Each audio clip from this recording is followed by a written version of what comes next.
આજે આપણે રેઝિસ્ટન્સનો જે ટોપિક અટકાયો હતો ત્યાંથી આગળ કન્ટિન્યુ કરીએ છીએ. તો મોટાભાગે આપણને અવરોધનો જે લંબાઈમાં ફેરફાર થાય કઈ રીતે થશે અને એના ટુકડા કરીએ તો કઈ કન્ડિશન આવશે એ આપણને આઈડિયા હોવો જોઈએ. હવે આપણે અહીંયા એક ક્વેશ્ચન સમજવાનો ટ્રાય કરીએ છીએ કે જો અહીંયા આપણી પાસે અથવા એક ટોપિક સમજી લઈએ પછી એના આધારે ક્વેશ્ચન ચેક કરીએ છીએ. ધારો કે કોઈ અવરોધ છે, સમજો કે આ રીતનો કોઈ અવરોધ હોય જેનો એરિયા એ છે અને ત્યારબાદ એનો એરિયા એની લંબાઈમાં વધારો કરવામાં આવે પણ લંબાઈ આપણને ના આપે, એમ કહી દે કે એરિયા અડધો થાય છે. તો એ સિચ્યુએશનમાં રેઝિસ્ટન્સ કેટલો થશે એ સમજવાનો ટ્રાય રાખીએ. લંબાઈ બદલાઈ છે એવું નહીં કે લંબાઈ એના રાખી હોય, એને ખેંચીને મોટો કર્યો છે તો લંબાઈ બદલી કાઢી પણ આપણને લંબાઈ નથી આપી, આપણને એરિયા આપ્યો છે. હવે એરિયા અડધો થાય બીજો થાય તો એ કન્ડિશનમાં આપણે રેઝિસ્ટન્સ કઈ રીતે નક્કી કરવો પડે. તો આર બરાબર એ વખતનું આપણું સૂત્ર કયું, નોર્મલ કયું ઇક્વેશન, રોયલ અપોન એ. પણ એરિયા રાખવાનો છે, લેન્થ કાઢવી છે અને વોલ્યુમ એના જ રહેશે. આનું એક જ વી હશે તો આનું પણ વી જ જોવા મળશે. તો ઉપર નીચે એ વડે મલ્ટીપ્લાય કરી દઈએ તો આ સ્ટેપ થાય. આર બરાબર રો, આના બદલે વી લખીએ કઈ તો V divided by A square. તો આ સ્ટેપ એ વખતે કામ લાગશે. આર બરાબર rho V divided by square. That means R proportional to 1 upon a square. અને જો ત્રિજ્યાના ફોર્મમાં કન્વર્ટ કરીએ તો a બરાબર પાઈ આર સ્ક્વેર. તો R proportional to 1 upon r ની 4 ઘાત થાય. આ આપણા માટે ધ્યાન રાખવા જેવા બે ટોપિક થઈ ગયા કે R proportional to 1 upon a square અથવા બીજા શબ્દોમાં R proportional to 1 upon r ની 4 ઘાત. હવે આ ક્યારે યુઝ થાય, જ્યારે એનો એરિયા શું થશે, ખેંચીને અડધો કર્યો હોય, કમ્પ્રેસ કરીને ડબલ કર્યો હોય, એ સિચ્યુએશનમાં આ થશે. વોલ્યુમ કોન્સ્ટન્ટ હોય ત્યારે. જો વોલ્યુમ બદલાતું હોય તો પછી આ સિસ્ટમ કામ નહીં લાગે, એ વખતે લગાવશે.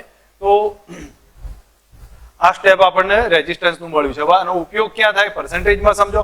એક એક્ઝામ્પલ તમને કહી દઉં. પછી અવરોધમાં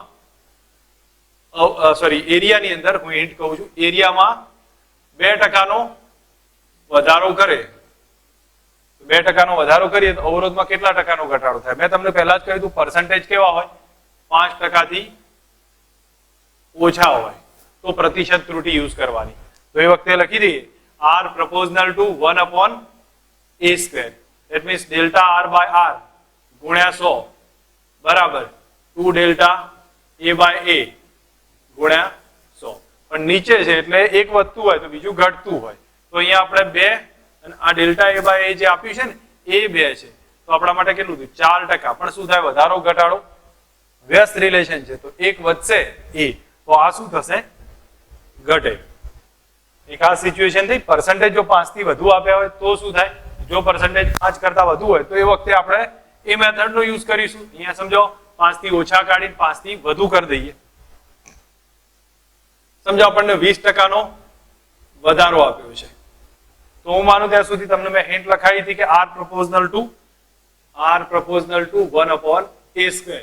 અને આપણે જોવા જઈએ તો સ્ટેપ વાઇઝ લખીએ તો R proportional to a raise to કેટલા થાય, -2 ઘાત થાય.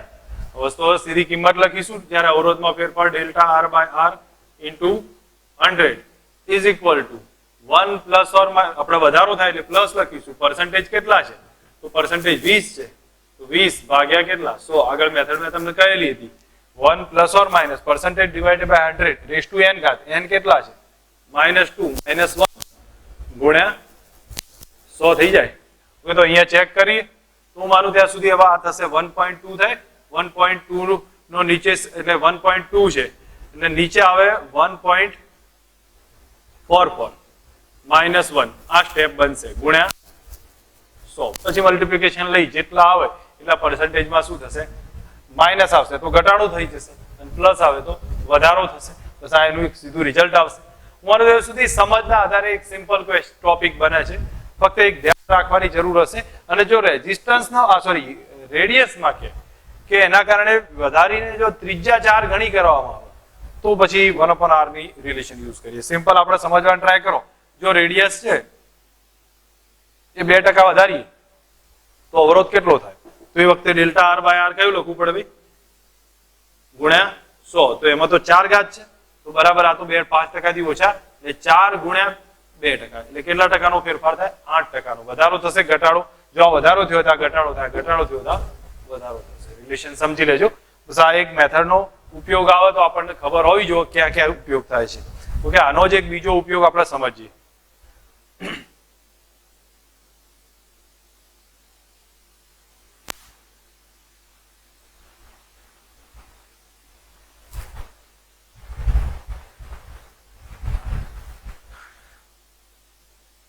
અહીંયા ધ્યાન આપીએ કે આપણી પાસે ધારો કે એક કોઈ એક્ઝામ્પલ બનતો હોય આ ટાઈપનો અને એને આપણે સમજવાનો ટ્રાય કરીએ કે એમાં ઘનતાનો ઉપયોગ કર્યો હોય, લેન્થનો ઉપયોગ કર્યો હોય, તો કઈ કન્ડિશન થશે?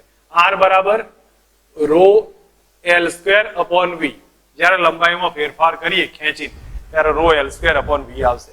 હવે V ના બદલે તો એની અંદર સમજીએ કે ડેન્સિટી D આપી હોય તો ડેન્સિટી ઘનતાને આપણે રો કહીએ પણ આ અવરોધકતા રો વડે છે એટલે આપણે એને ઘનતા વડે D અલગથી બતાવીએ છીએ. તો આને ઘનતા કહીશું. ઘનતા બરાબર તમને ખ્યાલ હશે દળ ભાગ્યા કદ, તો M અપોન V થાય. તો V બરાબર શું થાય? M અપોન ડેન્સિટી D આવે છે.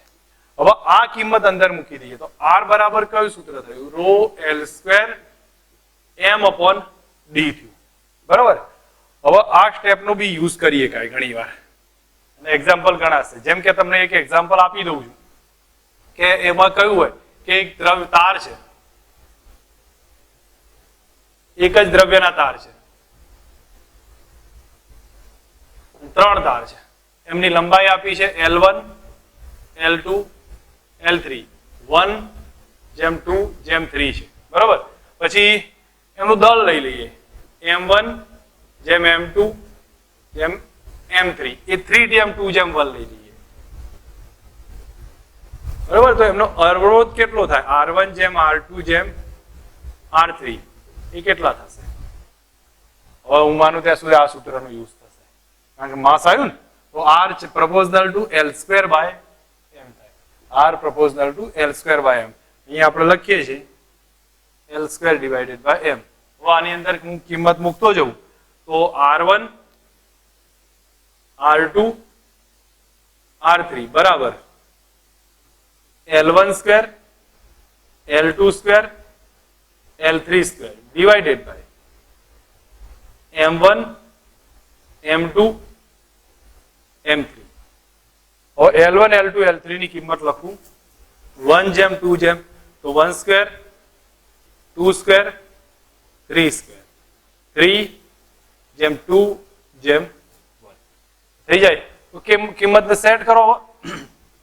તો અહીંયા 1/3 થશે. અહીંયા ચેક કરીએ તો 4 એટલે 2:1 આવે અને અહીંયા 9 આવે. 3 ને લસા લઈ લો તો અહીંયા આપણું રિલેશન આવે 1:6:9. R1 R2 R3 મળી ગયા. બરોબર. તો આ એક સીધું રિલેશન યુઝ કરીએ. કે હજી કદાચ તમને એમ પૂછે કે ભાઈ આ ત્રણેયને શ્રેણી જોડતા ટોટલ અવરોધ, ચલો એ આગળ થશે, શ્રેણી જોડાણ આવશે ત્યારે આપણે વાત કરીશું. અને અત્યારે હાલ આપણે આટલું રાખીએ છીએ.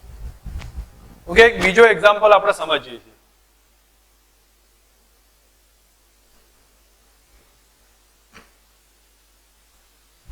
ધારો કે સમજો આપણી પાસે એક તાર છે. બરોબર. હવે એને 1 મીટર લેન્થ છે, તારની 1 મીટર લેન્થ છે. એના 2 ટુકડા કરીએ છીએ.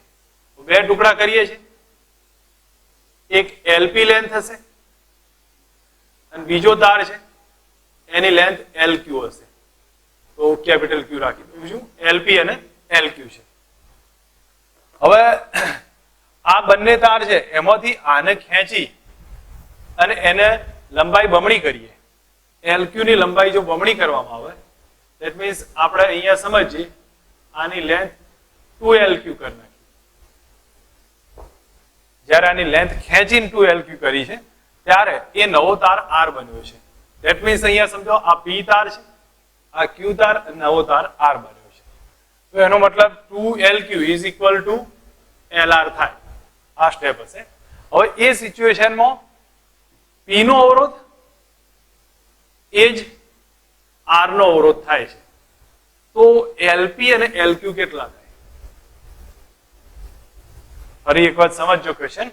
આ 1 મીટરનો તાર હતો, એમાંથી આપણે એના 2 ટુકડા કર્યા, LP અને LQ. હવે LQ ને ખેંચીને એની લંબાઈ બમણી કરી નાખી, નવો અવરોધ તાર R બની ગયો. હવે P નો અને R નો અવરોધ સરખા થઈ જાય છે. તો એના ટુકડાની લંબાઈ કેટલી હશે? કોન્સેપ્ટ અહીંયા રહેલો છે આટલા ભાગમાં. તમને ખ્યાલ આવે કે લંબાઈ જ્યારે બમણી કરી અહીં ખેંચીને તો એ કન્ડિશનમાં એનો આડછેદ અડધો થઈ જાય, કારણ કે વોલ્યુમ કોન્સ્ટન્ટ રહે. અને v બરાબર al કરો, v is equal two al. હવે લંબાઈને બમણી કરો તો આડછેદ શું થયો? અડધો. ત્યારે જ વોલ્યુમ કોન્સ્ટન્ટ રહે. એટલે આપણને એક સીધી સમજ આવી કે આનો આડછેદ છે ને એ આનો આડછેદ એ જેટલો હશે, આનો આડછેદ એ, પણ આનો કેટલો થઈ ગયો હશે? a/2.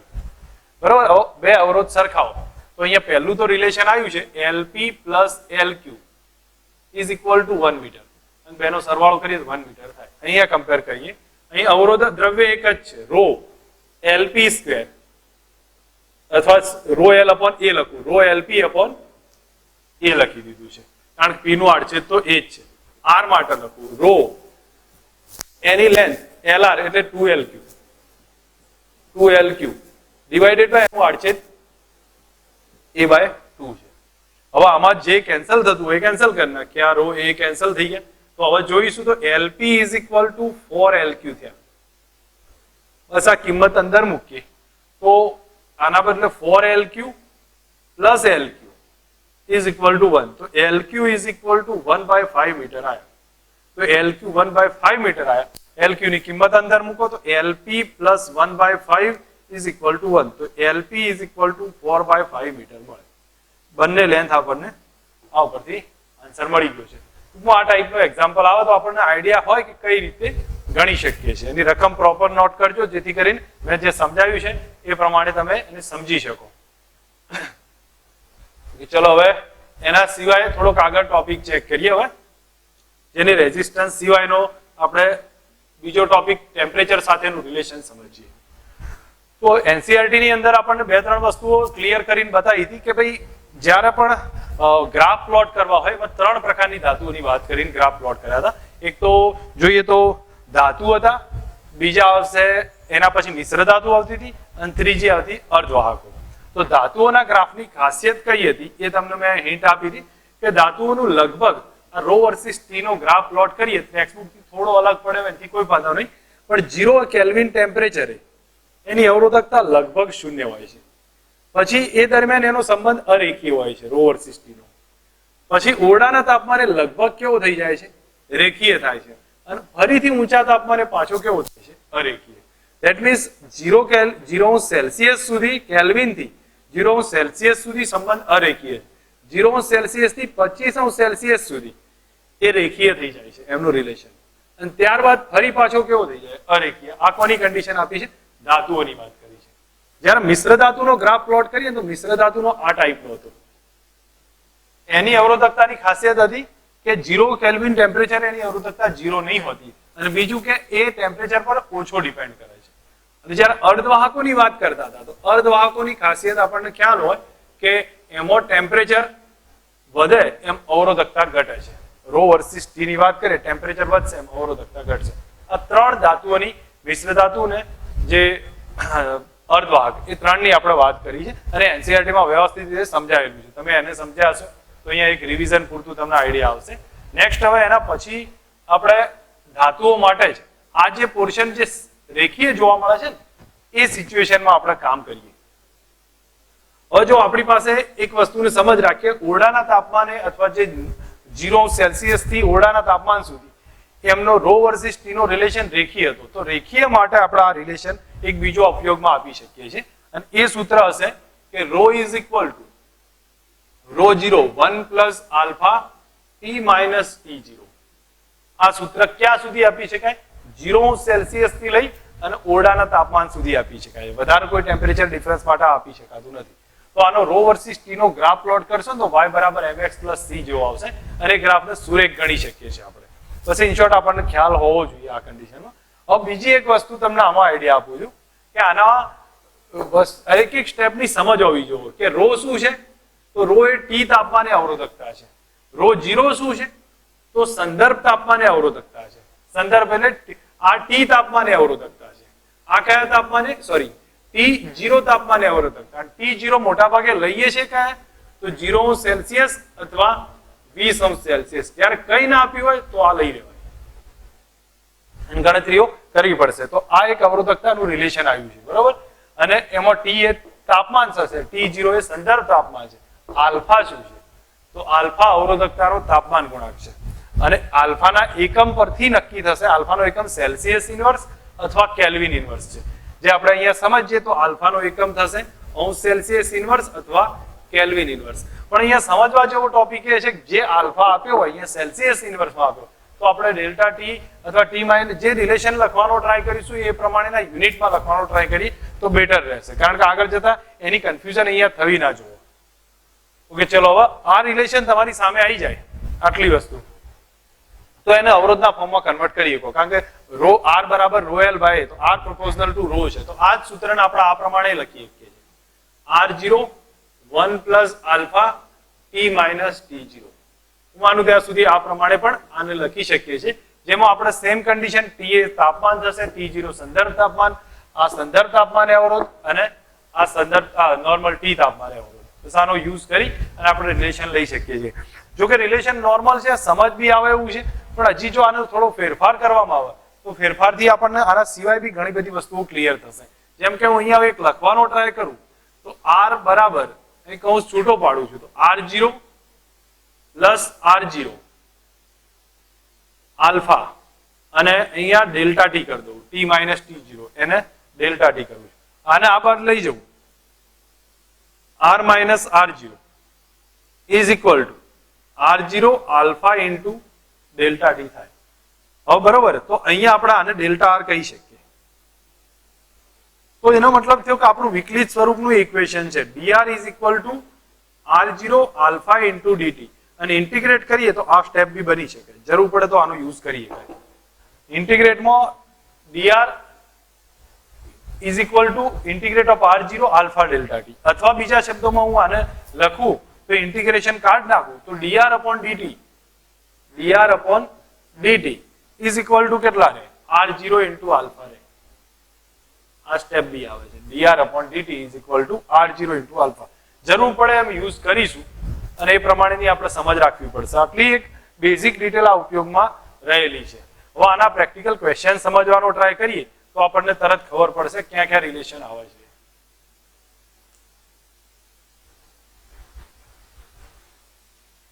આનો પ્રતિશત ફેરફાર બી આપી દે છે. જેમ કે હું R નું ઇક્વેશન લખું તો R ઇઝ ઇક્વલ ટુ થાય R0 1 plus alpha T minus T0. હવે એક કામ કરીએ અને R બરાબર આ સ્ટેપ લખીએ છીએ R0 plus R0 alpha T minus T0 તો R minus R0 divided by R0 આ સ્ટેપ બનશે તો અહીંયા રહેશે alpha into T minus T0.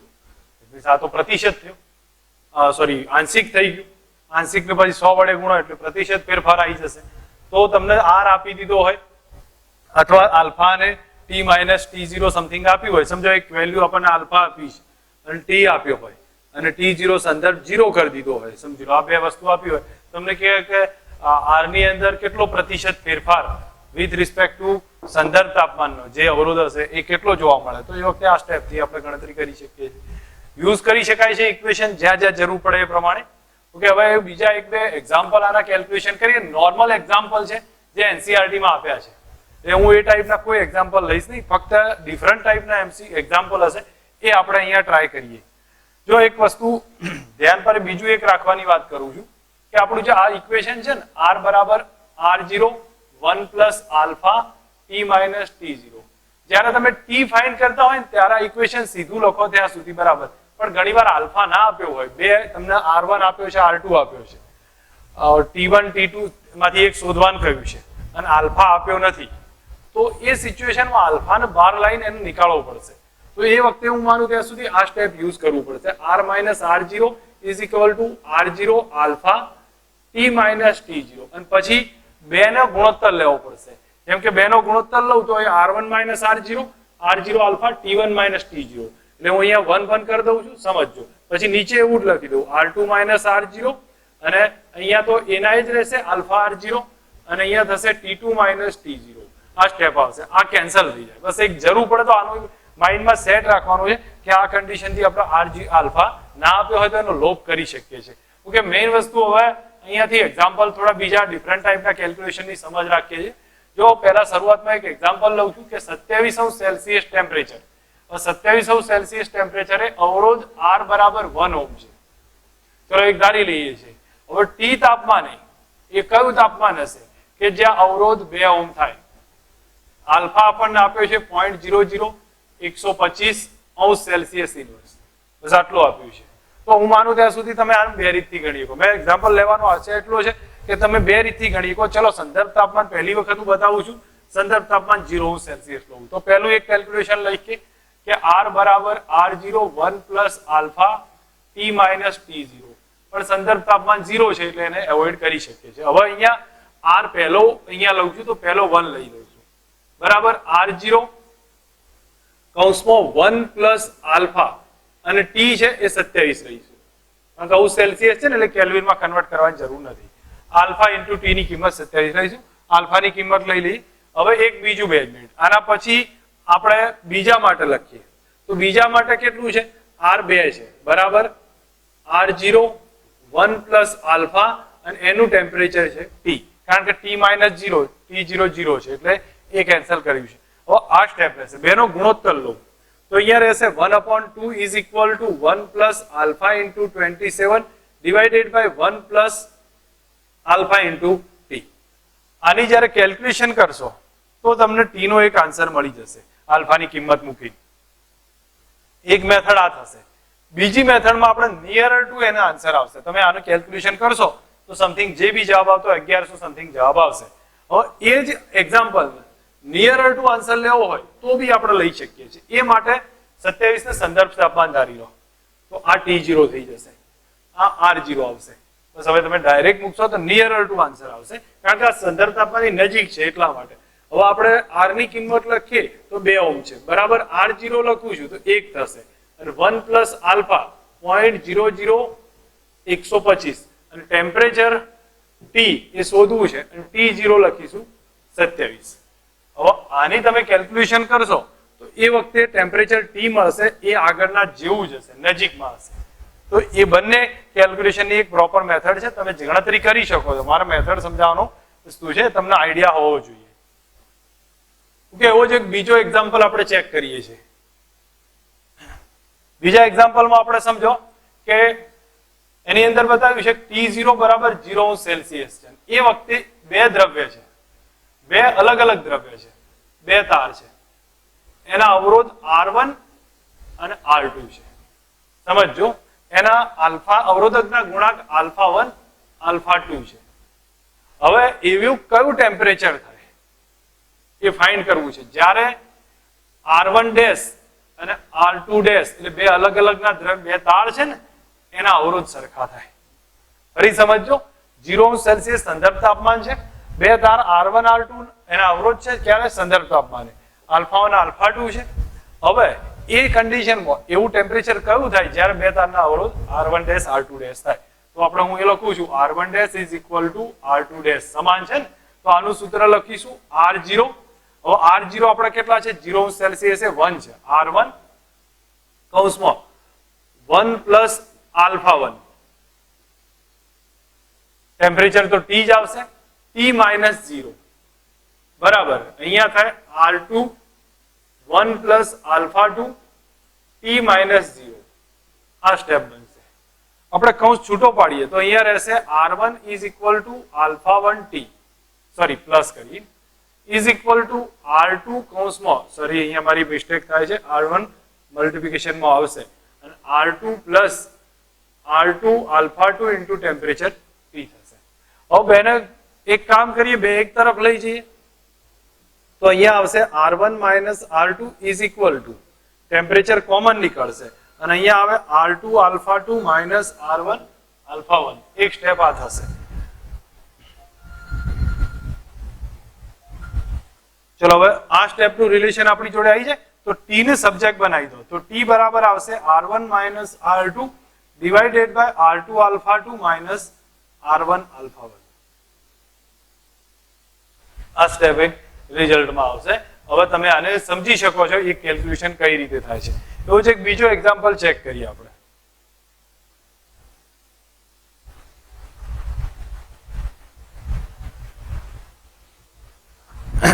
બીજો એક્ઝામ્પલમાં સમજો આપણને કોઈ એવું રિલેશન આપ્યું હશે જેમ કે અહીં બતાવું છું કે 0 સેલ્સિયસ તાપમાને 0 સેલ્સિયસ તાપમાને R અવરોધ છે એવા બે તાર છે. સમજ રાખજો, 0 સેલ્સિયસ તાપમાને R અવરોધ છે એવા બે તાર છે. હવે જ્યારે ટેમ્પરેચર થીટા થાય છે અને એ વખતે બે તારના અવરોધ અલગ અલગ થઈ જાય છે, R1 ના R2. ફરી સમજીએ કે બે તાર છે, 0 સેલ્સિયસ બેના અવરોધ R છે, અને જ્યારે ટેમ્પરેચર થીટા કરીએ ત્યારે બેના અવરોધ કેવા થઈ જાય? R1 R2 થઈ જાય. બેના α1 α2 એ તાપમાન ગુણાંક બે વાયરના છે, α1 α2. હવે એમને શ્રેણીમાં જોડી દેવામાં આવે. શ્રેણીમાં જોડતા સમતુલ્ય આલ્ફા સિરીઝ કેટલો થાય? સમજવા જેવો દાખલો છે. ફરી રકમ બતાવું છું, ધ્યાન આપે. 0 સેલ્સિયસ તાપમાને બે તારના અવરોધ R છે. હવે થીટા ટેમ્પરેચરે બેના અવરોધ છે R1 R2. જ્યારે બેને એના આલ્ફા તો અલગ અલગ છે, બંને તારના α1 α2, બેને શ્રેણીમાં જોડીએ તો આલ્ફા એસ કેટલો થાય? તો આ ક્વેશ્ચનને આપણે ચેક કરીએ. પહેલા એક કામ કરીએ, R1 લખીએ છીએ. R1 બરાબર કયું થાય? તો R0 એ R છે થીટા ટેમ્પરેચરે, 1 પ્લસ α1, અને અહીંયા ટેમ્પરેચરના બદલે થીટા છે તો થીટા માઇનસ 0, અને 0 ના લખીએ તો આટલું એક લખીને કામ પૂરું કરીએ છીએ. સમજ રાખો, R1 R0 એના બદલે R 1 પ્લસ α1 થીટા માઇનસ 0, તો આ સ્ટેપ લખ્યું. એવું R2 માટે લખી દઉં તો R2 is equal to R 1 plus α2 into theta આવશે. જ્યારે બેને શ્રેણીમાં જોડવામાં આવશે તો R series is equal to, હવે R સિરીઝ જ્યારે શ્રેણીમાં જોડીએ તો R1 R2 નો બેનો શું થઈ જશે? સરવાળો થશે. બરાબર? હવે બેનો સરવાળો થાય તો આપણે સીધું જ લખીએ કે R1 પ્લસ R2 મળે R સિરીઝ એટલે. હવે આમાં હું કિંમત લખતો જઉં તો R1 બરાબર ચેક કરીશું તો R કૌંસમાં 1 પ્લસ α1 ઇન્ટુ થીટા રહેશે, અને અહીંયા રહેશે R પ્લસ α2 ઇન્ટુ થીટા. આ સ્ટેપ આવશે. કૌંસ છૂટો પાડીએ, કૌંસ છૂટો પાડીએ તો I R થશે, I R થશે, અહીંયા 2R આવશે. અને અહીંયા ચેક કરીશું તો અહીંયા રહેશે R થીટા કોમન છે. આ બંને છૂટો પાડશો, તમે થોડું ચેક કરશો તો અહીંયા R થીટા કોમન છે. સોરી, મારી લખવામાં મિસ્ટેક થઈ છે. અહીંયા પ્લસ R અને 1 પ્લસ આવશે તો અહીંયા R પ્લસ R 2R થશે. થોડુંક વ્યવસ્થિત કરી દઉં છું, અહીંયા તમને ખ્યાલ આવે. R α1 થીટા પ્લસ અહીંયા રહેશે R α2 ઇન્ટુ થીટા.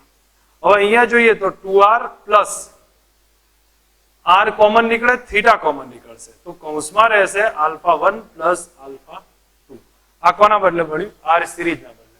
હવે R સિરીઝ બરાબર લખવા જઈએ તો ઓરિજિનલમાં એનું ઇક્વેશનમાં આપણે ચેક કરવું હોય તો હું અહીંયા હજી એક કામ કરીએ, 2R નું કોમન કાઢીએ. તો 2R કોમન કાઢીએ તો અહીંયા રહેશે 1 plus α1 plus α2 divided by 2 into theta. આ સ્ટેપ આવશે. જો 2R કોમન નીકળે, અહીંયા R છે, 2 નતા તો નીચે ડિવાઈડ કરી નાખ્યા, અને આટલું સ્ટેપ રહેશે. હવે આ RS માટે થયું તો આ તો એનું સમતુલ્ય સૂત્ર થઈ ગયું. કોના બરાબર? તો RS બરાબર કયું લખીએ છીએ? R0 1 plus alpha S into theta minus theta 0, પણ 0 તો છે જ. તો આલ્ફા એસ કેટલા આવ્યા? α1 પ્લસ α2 બાય 2 આલ્ફા એસ આવ્યા સિરીઝમાં. સમજવા જેવો ટોપિક છે. અહીંયા આપણે શું કર્યું? બેનો સરવાળો કર્યો, સરવાળો કરી અહીંયા 2R થયા, અહીંયા આ સ્ટેપ આવ્યું, અહીંથી R થીટા કોમન કાઢ્યા, આટલું સ્ટેપ રહેશે, 2R કોમન કાઢી નાખીએ, આ સ્ટેપ રહ્યું. તો સંદર્ભ તાપમાને અવરોધ કેટલો હતો? બેનો. તો બેનો સરવાળો કરો, શ્રેણીમાં જોડો તો 2R થાય. તો સમતુલ્ય આલ્ફા કેટલો? એ આલ્ફા એસ સાથે કમ્પેર કરી દો, રિઝલ્ટ આવી જશે. ઓકે, હવે આ એક સ્ટેપ પછી એક બીજો એક્ઝામ્પલ આ જ પેટર્નનો આપણે સમજીએ. ઓકે, અહીંયા આપણે એક થોડો બીજો દાખલો સમજીએ કે જેમ બે દ્રવ્ય છે એનો આલ્ફા અને બીટા અવરોધકતાનું તાપમાન ગુણાંક છે.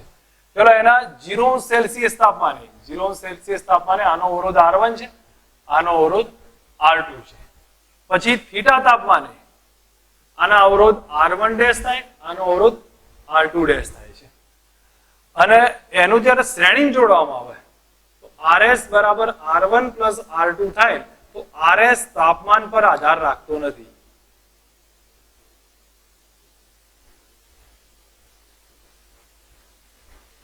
તો પછી R1 બાય R2 કેટલા થાય? જો સમજો, આલ્ફા બીટા અવરોધ છે, પછી 0 સેલ્સિયસ અવરોધકતાનું તાપમાન ગુણ્યા 0 સેલ્સિયસ તાપમાને બેના દ્રવ્યના અવરોધ આટલા, થીટા તાપમાને આટલા છે. જ્યારે બેને શ્રેણીમાં જોડવામાં આવશે તો જે RS મળશે ટેમ્પરેચર પર આધાર નહીં રાખે. તો R1 બાય R2 કેટલા થાય? R1 બાય R2 નહીં, પણ હા sorry, okay, R1 by R2 છે, એ કેટલા થશે? આપણે અહીંયા સમજો, હવે આ સિચ્યુએશન લખવી હોય તો પહેલા હું R1 ડેશ ની કિંમત લખું. R1 R બરાબર આપણું સૂત્ર છે R0 1 plus alpha T minus 0, એટલે કે T જ આવશે કારણ કે સંદર્ભ તાપમાન 0 છે. તો આપણે પહેલા R1 ડેશ લખીશું બરાબર R1 અને કૌંસમાં 1 પ્લસ આલ્ફા ઇન્ટુ T રહેશે. પછી R2 ડેશ લખીશું તો એમાં થશે R2 1 plus alpha into T હશે, પણ આલ્ફા અહીંયા આલ્ફા નહીં આવે, આના માટે બીટા છે તો આપણે બીટા લખી દઈશું. ઓકે, એક કામ કરીએ, જ્યારે સિરીઝમાં જોડવામાં આવશે તો RS is equal two R1 plus R2 થશે. તમે કિંમત મૂકશો તો અહીંયા રિલેશનમાં આવશે R1 plus R1 alpha T plus R2 plus R2 alpha આ બીટા T. આ સ્ટેપ રહેશે. હવે આપણે ચેક કરીએ તો અહીંયા આવશે R1 plus R2 is equal two R1 alpha T plus R2 into beta T થશે. આ સ્ટેપ રહેશે. ઓકે, સોરી, પ્લસમાં આવશે વચ્ચે. આ સ્ટેપ રહેશે. જો ટેમ્પરેચર પર RS ડિપેન્ડ ના કરતો હોય તો આ સ્ટેપ 0 થવું જોઈએ. હવે એ સ્ટેપ 0 થયું એનો મતલબ થયો કે R1 alpha 1 T is equal to R2 alpha 2 into T થાય. T કેન્સલ થઈ જશે, કારણ સોરી માઇનસમાં થશે, અથવા પ્લસ કરીએ તો ઇઝ ઇક્વલ ટુ 0 થાય. ફરી બતાવું, આ સ્ટેપ 0 થવું જોઈએ તો પ્લસ કરીને અહીંયા 0 કર્યું છે. આ T કેન્સલ કરીને નીકાળી દીધા છે.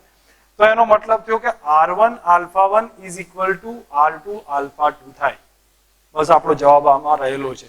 હવે alpha 2 one type of beta છે, મારી મિસ્ટેક અહીંયા થઈ જાય છે લખવાની, અહીંયા બીટા આવશે તો અહીંયા બીટા થશે. ફરી એકવાર અહીંયા બતાવી દઉં છું કે જો RS બરાબર આ બેનો સરવાળો કર્યો તો આટલું સ્ટેપ આવ્યું. જો આને 0 કરવું હોય તો આપણે અહીંયા લખીને આને 0 કરવું, તો ટેમ્પરેચર કોન્સ્ટન્ટ છે, કેન્સલ કરી દો તો R1 આલ્ફા 1 બરાબર R2 ઇન્ટુ બીટા.